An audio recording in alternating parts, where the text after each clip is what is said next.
Welcome everybody, another episode of the Mids Watch. I am Ryan and you're going to love this episode.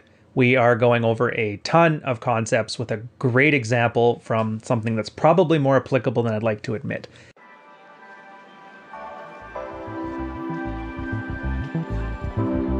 Religious people taking the red pill. And it's a weird situation, like case in point. There's actually like a Christianity red-pilled subreddit. Started by a guy, Red Curious, a divorce lawyer, very switched on guy, but really didn't get it as far as a red pill. And they've, for the most part, spent a majority of their time trying to like force fit Bible scripture into the stuff that we talk about, the praxeologies of the red pill. And these are one of those examples where you're going to find your religion and your own self-interest are not going to align, and you just need to keep that stuff separate. As per the norm, we have a field report of a guy talking about his 1.5 months of trying to unplug. And typical, come in, drop your life down on a piece of paper. Here guys, here's my shit show of a life, and what do I do with it? And then he'll get a bunch of feedback. He'll argue with people in the chat or just agree with them, and then he goes away and we never hear from him again. So while I cannot pull the original quote from this, luckily enough, there's been enough quoted and referenced stuff from his field report that we're able to piece together his report. And it's a couple things. Working on himself, half read through most of the books, the When I Say No, I Feel Guilty, assertiveness training, the No More Mr. Nice Guy, and the, shedding of codependent nice guy behaviors, halfway through the Rational Male. Like, you know how Rich Cooper, he always used to say, like, yeah, 6 feet tall, 6-figure salary, 6-inch dick, 6-pack abs. This guy's like 3 3 on everything. Half-ass this, half-ass that, half-ass the other thing. Makes me laugh. Anyways, so just know, in general, he has as his self-proclaimed, like, porn addiction, video game addiction, some other addiction, I don't know, maybe drinking, I can't remember. We'll get into it at the end there. He's acting more red-pilled. His wife's calling him a smug asshole. And now he's a little confused. He's like, I don't get it. I'm following the roadmap and things aren't really going, so I'm starting to have second thoughts. I thought I'd get your guys' thoughts. Jack starts it off like with his quote, like, week 3, I started getting bitter and my tone changed, but I wouldn't realize it till week 4. It's like, look, dude, you're religious, right? It's like you have to realize that a strong religious faith makes it very easy to act like a smug dipshit. Like, think about that smirk on your face when you realize somebody is pushing or pulling the wrong way on a door. Like, you know the right way is to push the door. You're amused at how completely wrong the other person is, and when they turn around and see that your self-satisfied smirk of amusement you have at the expense of their ignorance, you realize that they probably hate your guts, right? Because they're thinking things like, why the hell wasn't that door labeled more clearly? Why is this asshole smirking at me? Am I the only idiot who made that mistake? And why did I make that mistake? I mean, am I really that dumb not to figure out how to open a door? Now, smug is different than amused. You're amused when you see the guy struggling with the door and you joke around. Yeah, this is why I always push one door and pull the other. That way I'm guaranteed to get it right half the time.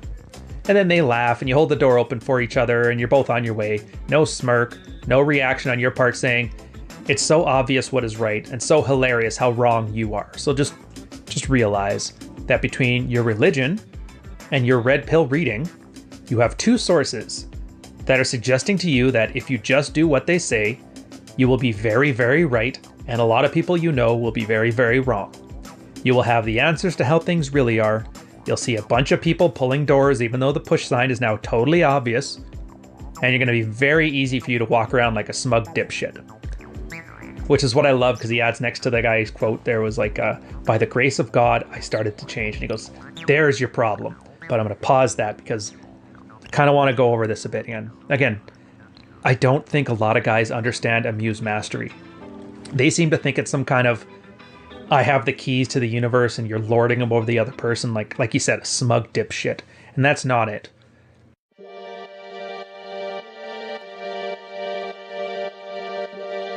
God knows there's enough examples right now on the internet of whammon ain't shit. God knows I put a few up on my channel alone because what the hey, we all need to eat, right? Rolo does it, that Myron does it, Rich does it, John does it, everybody does it. It's an example of somebody who's totally wrong and you're a guy who's totally right. And you can look at this guy like a smug dipshit and smirk and laugh. We all do it, I get it. But outside of like infotainment circles, this is absolutely not what you need to be doing on a red pill perspective. Like, this is not a muse mastery. This is just some kind of weird tribal reinforcement mechanism. Again, from a marketing standpoint, totally makes sense. You guys will watch more of these videos if you're assured that everything you're doing is right and everything else from them is wrong. Feminist bad, whammon shit, you great, you alpha male, love it. Buy my merch, good on, go on your day. Now, when you're in a relationship though, like it's not adversarial. Some broad in Miami, nobody gives a shit. You're never gonna see her again in your entire life outside of that video. So yeah, hate on it as much as you want. I've never met anybody who's been on the Jerry Springer store or Jerry Springer show.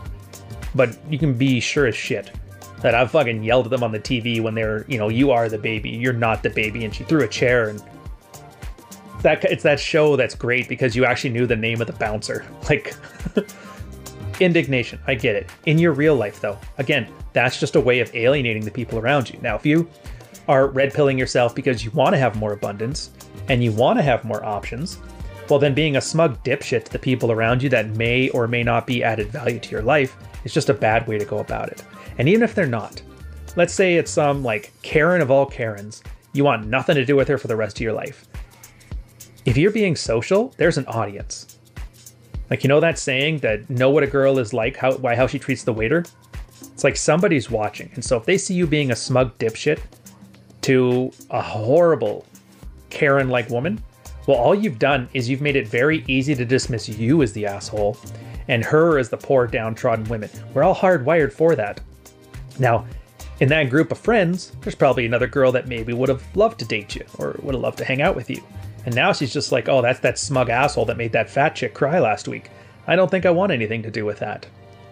We'll think of examples of guys who do that, but I mean, they're so hot that they can get away with it. And if you're sitting here listening to this stuff, that guy's not you. So just let it go. But put a pin in that. We'll get back on topic here. By the grace of God, I started to change. And I love this. It's like going to be a big talk on agency here. It's like, here's the problem. The only religions I'm broadly familiar with are Christianity and Judaism. Now, highly religious dudes, as far as my Orthodox friends describe it, basically sit around all day and question Judaism. What does this really mean? What is God really saying here? Is this literal or a metaphor? How important is this thing as far as a core Jewish faith prescription goes? And then once you figure out what all that shit means, you debate things like how God intended us to apply this in our lives. How should we instruct other Jews to apply this to their lives? Is this even something that should be taught? Or does everybody need to go through this intellectual exercise for it to be truth faith? So when you apply a thought process like this to a philosophy or a praxeology you come across, it's introspective just enough to ensure you'll never be smug. Like, how could you? You know how much thought you put in to draw your own conclusions, and there isn't really a canonical set of answers to how things really are, but really, just the answers I think are the best ones for how I think things probably are, but they may not be, and I guess we'll just have to see.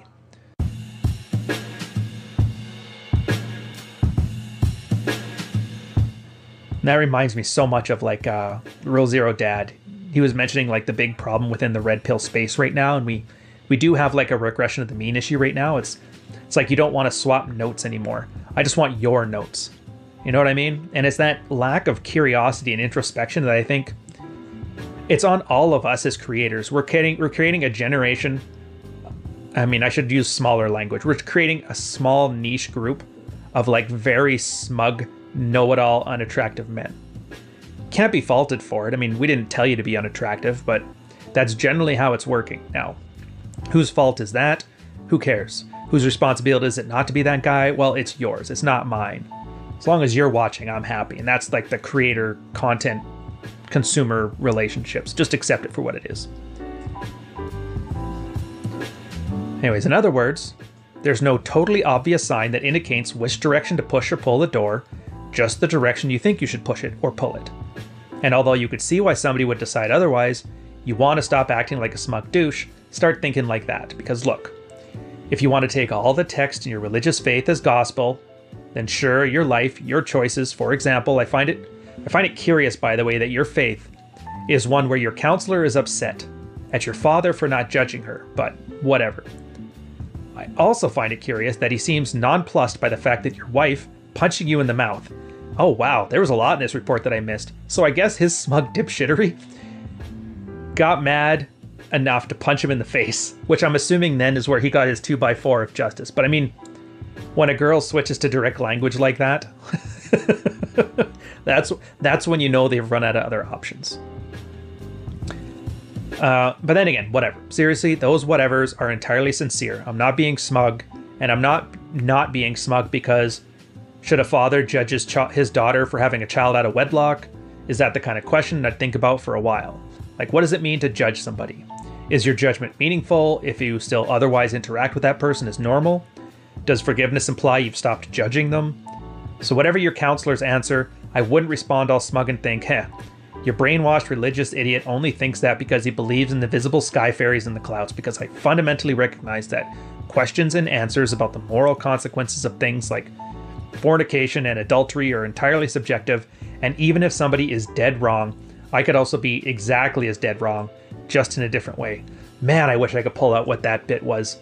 So definitely something about a marriage counselor, something about a dad not judging her, probably because they had a kid out of wedlock between the two of them, and him being so smug that she punched him in the mouth.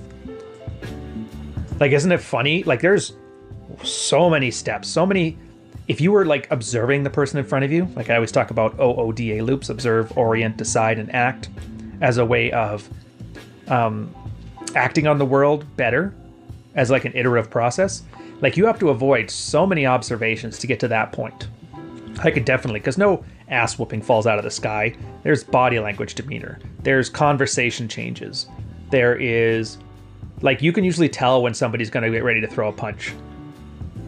It's like police get tons of training on what does it look like when a guy is about to become violent. And you'll see little things like he'll hide behind somebody, put his hand behind his back. He couldn't remember half the girls he had slept with. What was the point if you couldn't remember them?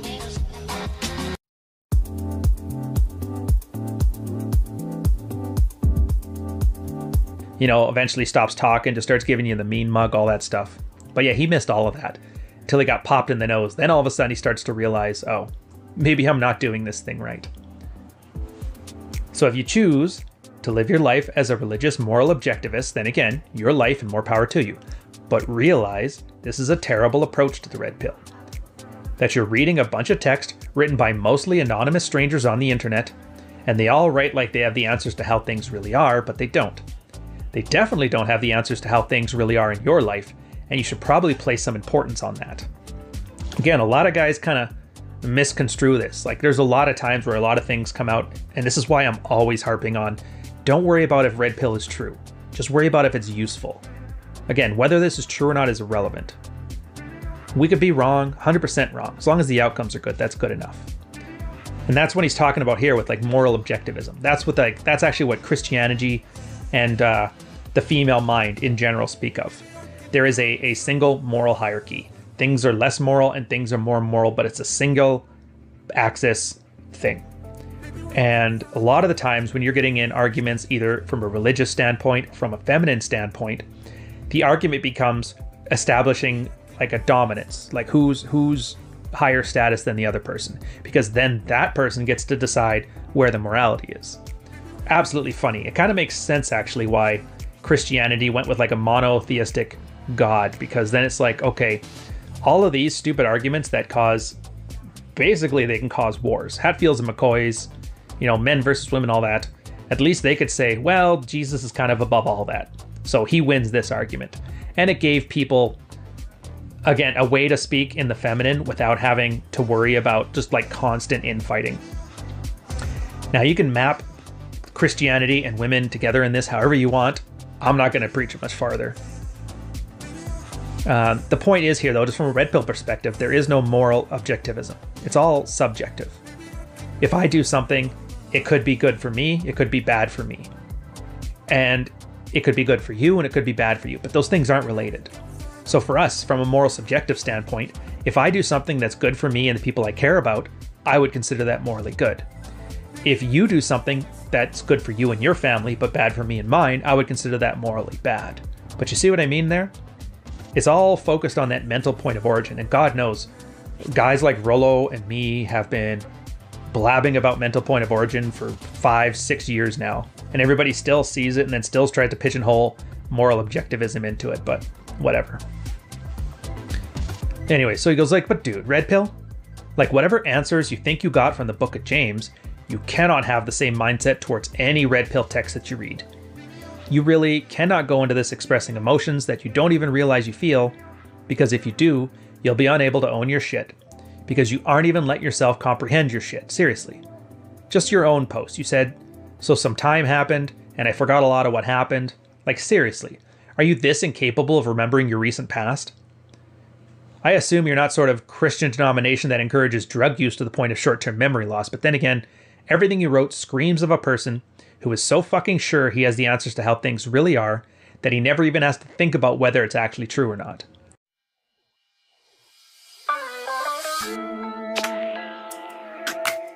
And I understand this sort of goes with the territory for a religion, and even the most contrarian rabbis have to take some religious tech on a mental leap of faith, but this is a terrible way to approach the red pill. Don't take any of this on a leap of faith. A lot of this stuff may seem eye-opening, but just because the core premises jive with you doesn't mean you have to consume everything wholesale. Among other things, I would recommend actually finishing the fucking books. And he mentions here you've done half of When I Say No I Feel Guilty, half of Models, half of Book of Puck, because while religious texts can be read and applied piecemeal, there is no Manson 3:16 or Rollo 9:12, Psalm equivalents. Any debates have no arguments from authority. I don't read Latin. Where he says, well, actually, according to the Blue Pill Professor 420, he says the opposite, so you're wrong. Like, the books you read here in this space, and this is something that all of us should keep in mind, me and you. All of the books you read in this space are written by a bunch of random dudes giving advice and suggestions to desperate men in sexless marriages, and they're hoping that they're convincing enough of you guys to pay them for the advice. That's as far as any argument from authority will take you. So realize you can absolutely buy what they're selling if you want, but unlike the Book of James, you should ask yourself if any of the content you read is canonically and broadly applicable, or maybe applicable to some people and not you, or to you and not some people. Whatever you answer, you won't really know if you're right, and that alone will make you very aware of how this advice impacts your life, and in some time, you'll develop your own red pill approach to your own marriage, as we all did. I absolutely love that line, by the way, because it's like, you guys know, it kind of irks me when you see people talk about, red pill's a cult, the red pill ideology, or red pill philosophy, and it's like, no, stop trying to pigeonhole some kind of authority, top-down hierarchy in this. This is guys swapping notes. And it's just like an economic model. Like, some models are useful, but no model is accurate.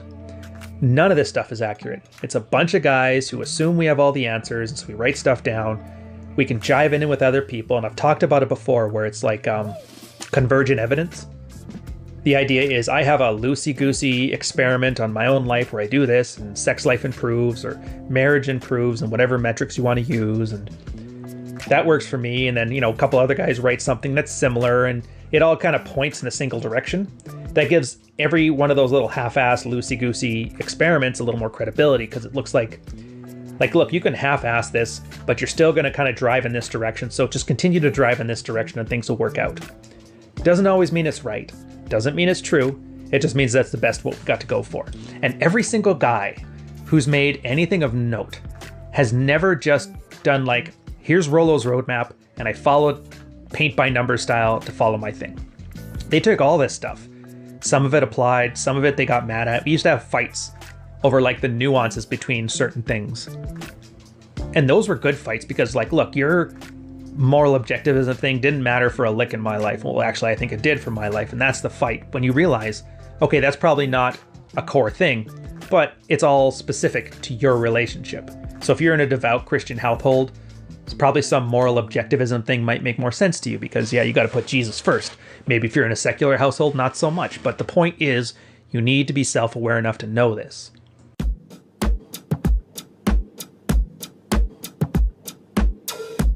And then by a leap of faith, going back on the other thing here, the guy, Scaramouche 12, I think he called, he actually did have a follow-up to this one, which gives us a nice little capper to it, which I really like.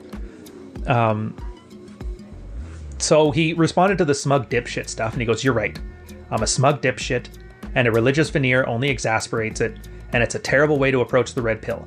But strong faith is grounded by, I don't know the right way to open the door, I need stronger faith." Like, you see what I mean? This guy's the most frustrating guy to talk to.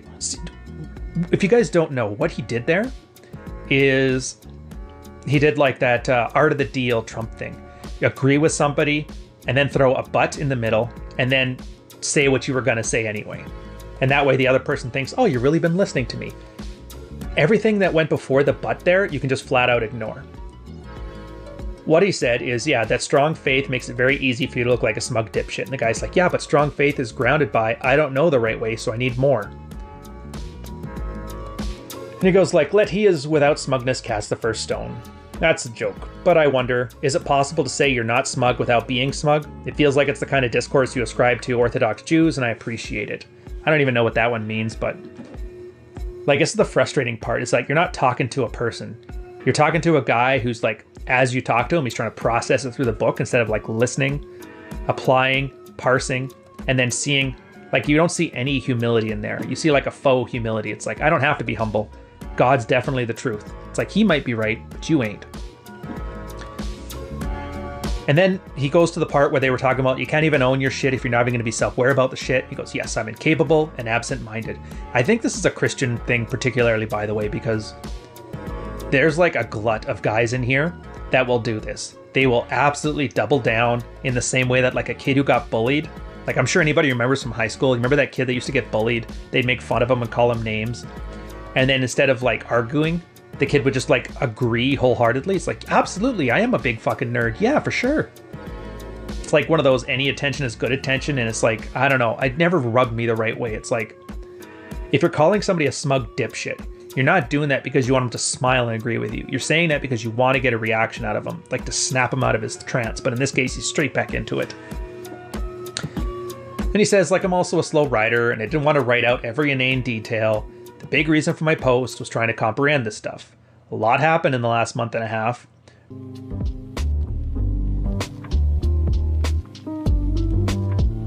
Writing it out was a serious gut check, like, whoa, I'm lucky to still be married, thank God. Reading these responses is another gut check, and it's difficult to write a response with comprehension in my own shit. Which I love that one too, because it's like, this is what I keep telling people the purpose of field reports are. Writing takes time. And so you have to make decisions as to what's important and what's not important. So if you have to tell somebody in your field reports, like, look, it's not the whole story, it takes too long to write, and this is the part that I put in there, you're flat out telling them that this is the part that mattered the most anyway. So even if you don't have enough time to get a full field report, it's exactly true. The stuff you wrote or the stuff you considered important. And so that's what gets addressed. And that's why I love the idea of like field reports. And then the last part, he approaches like, you're going to have to do this for yourself. You're going to have some agency. He goes, that's what I'm struggling with. You know, what's right or not has bothered me, which is another reason for my post. I've made some positive progress. I've seen some with my wife. So I wonder if any of this is necessary to instigate change.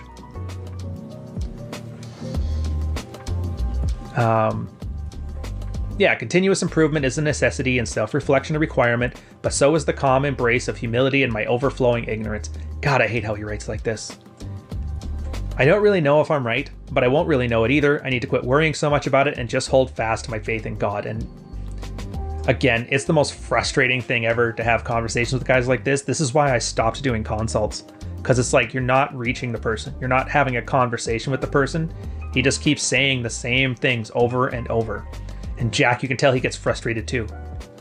He's like, no, you seem receptive to everything I said, but this is not the conclusion I wanted you to draw. Like, look, a big reason why religious participation in contemporary Western society is because there's too much organized religion that promotes essentially a lack of agency. And he brings up a bunch of the quotes where the guy was saying that, like, by the grace of God, I started to change. I started praying to God for help, wisdom, strength, and protection as I head home.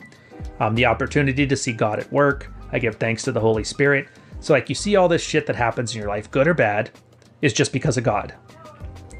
Like you write just like you're a passive participant in your own life, but this whole act as best you can as a godly person and trust that God will make sure stuff happens philosophy may work for your religion, but then again, it's at odds with the red pill as a praxeological approach.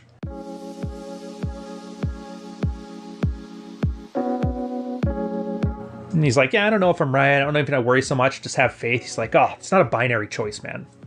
You should adapt whatever you want for a red pill in your marriage. Excuse me. So this is not a binary choice. Adapt whatever you want for the red pill in your marriage. Have confidence that's the right approach, but don't just assume you can trust in the process and everything will sort of magically work itself out. You have more agency than that. Like you started red pill with the smug arrogance that made you literally unable to comprehend your own bitterness. And it was a good move to do some sort of self-reflection and say, you know what?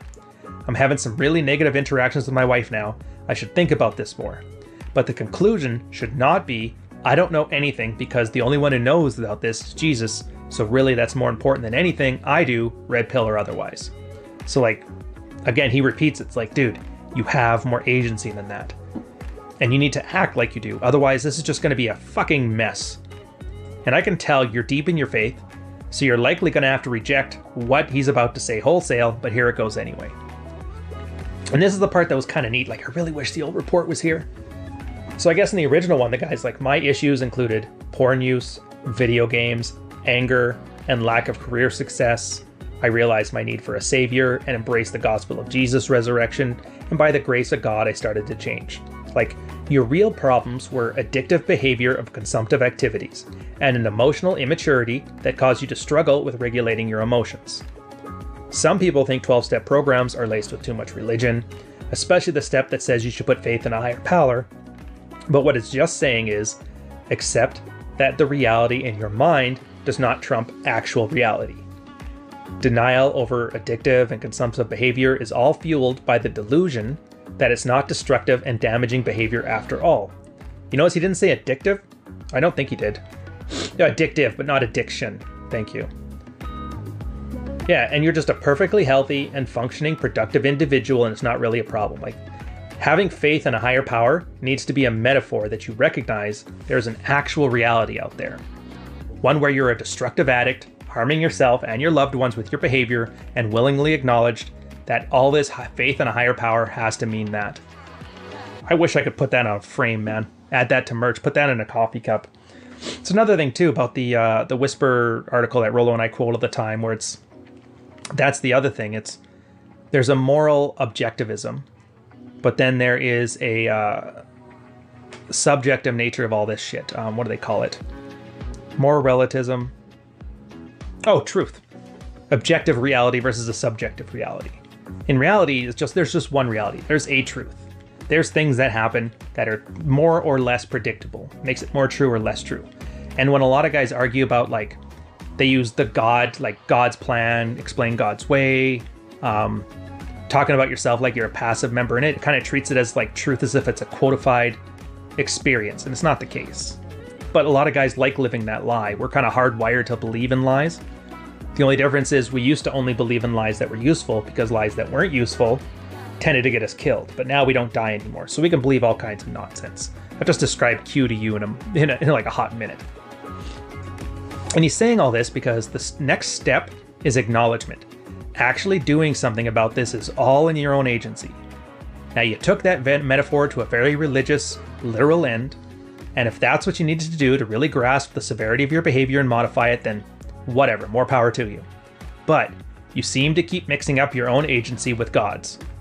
You found a mental framework that explicitly said things like wrath, your emotional anger, and lust, your porn addiction, were bad things. You adopted it and your life improved. But, and this is the problem with people that really get into religion, or yoga, or fucking CrossFit, or even red pill, that get exposed to a philosophy or a praxeology that essentially just says consumptive behaviors are bad. And so you stop doing them and your life improves because you remove those behaviors. And then you generally end up replacing them with productive behaviors. And it's as simple as that. So, like, dude.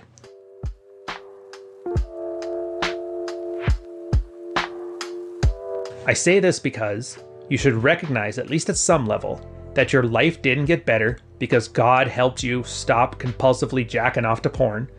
Your life got better because you stopped jacking off to porn, because you stopped jacking off to porn. And while I wouldn't say you deserve a medal for that, I attribute all the credit to you. So if you really need to attribute credit to God, give the big guy credit for providing a mental framework that made it possible, that's great. But the actual doing of it, that was all you.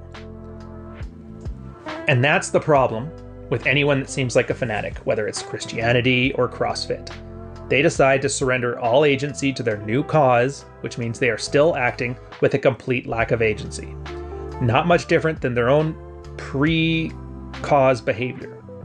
They followed the gospel, some good stuff happened, so they think now if they keep following the gospel and the bad stuff starts happening, well, they must not be following the gospel correctly, or the gospel actually intended for this bad stuff to happen too.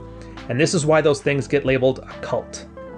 Because it's one of the few short steps from that line of thinking into sounding like a brainwashed, smug son of a bitch. And if you want to take this approach to your Christian life, there's 2,000 years of history of billions of people doing this, so I'm not going to talk you out of it. I am suggesting that for the red pill, you do not do this.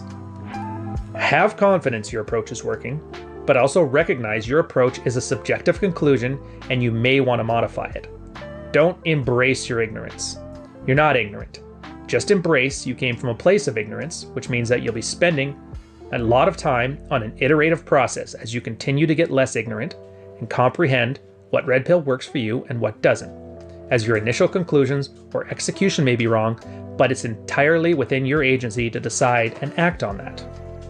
Now, this is a nuanced line of thinking that is at odds with how you're used to considering your religious faith, which is why I'm writing yet another 1,000 words here, because mostly we have our share of guys on the married red pill struggling between religious faith and red pill. And I think the root reason is this. Like, look, if you want to believe in an afterlife and assume you'll be judged after death and therefore want to give up any agency in that respect, sure. But I would not recommend that attitude to literally anything else in your life, not red pill, not otherwise. I love this because it's like, I'm sure you guys have seen me talking online before where you'll get some goofy feminist or some tradcon or that upstream Twitter stuff that happened before. Basically a bunch of people that's like, these guys are a cult, these guys are cult leaders, they just want to brainwash you and blah, blah, blah, blah, blah. And this is why I kind of laugh at those, because like this is 6 years old. And it's not the oldest example, it's just the oldest example for me. We've been doing this for years. We've already been through this mental masturbation process. We've made it very clear why acting in that lack of agency, cult-like behavior is not beneficial. So even if we wanted to, there is nothing red-pilled about it, because it's all about agency. I refer to it as an OODA loop for a specific reason, because you have to actually have agency the entire way through the process. You can't just say, God will provide. No, you have to observe. You can't just say, God will tell me what to do. It's like, no, you have to orient. You can't say God will do it for me. It's like, no, you got to decide and you've got to act. And you got to keep doing this.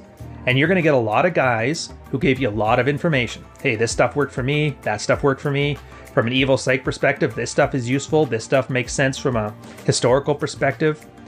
There's even a bunch of guys who are like, yeah, I watched Mad Men last weekend and the writer told me this was good. Like, so you're going to get all kinds of notes. Some are more useful than others, but they're all in there. And then you take them as a holistic group of notes, and they're all kind of pointing in a very similar direction. But if you're not applying it in that way, you're wasting your time. To which I would argue, I'm putting out a red-pilled coffee video every now and again where I'm shitting on some whammon being a bad whammon. Feel free, subsidize the other guys who get it and give a fuck, because other than that, you're only doing yourself a disservice. And if it's not me, it's going to be somebody else monetizing that lack of agency, that need for camaraderie, and that need to be told you're right and they are wrong. And I don't know about you guys, but if your problem was you were simping for girls and they weren't sleeping with you, you were simping for your wife and she didn't love you and then she left and took the kids, if you're just going to exchange that simping to some YouTube content creator throwing out a Gumroad course, then you really haven't learned anything at all. And I think it's Abraham Lincoln that said, "A fool and his money are soon parted." So take this for what it's worth, man. Anyways, I'm going to end it off on that one. There's a lot to process on this. It took a lot longer than I thought it would, but whatever. I hope you had fun, and I will catch you guys on the next episode. Cheers.